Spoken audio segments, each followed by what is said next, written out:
وش جايب لي؟ جايب لك شيء حلو وكل البنات يحبنه. شنو؟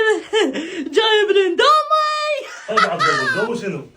انا اليوم جبت لك ميك اب. ميك اب مكياج يلوق الهلو في حاجه. حبيبي جايب شغلات المرته ومدللها ويباوع الحلقها وهي ما تسوالها. استغفر الله رب. عيب بنيتي، انت ليش شاده هيك مرت اخوك؟ يعني واذا جاب لها واذا دللها واذا طلعها ما بيها شيء، هاي مرته ولا حق علي، بس انت هذا الكره والحقد اللي بداخلك ما اعرف منو زرعه تجاه مرت اخوك. هو يا يما هسه انت هم علي.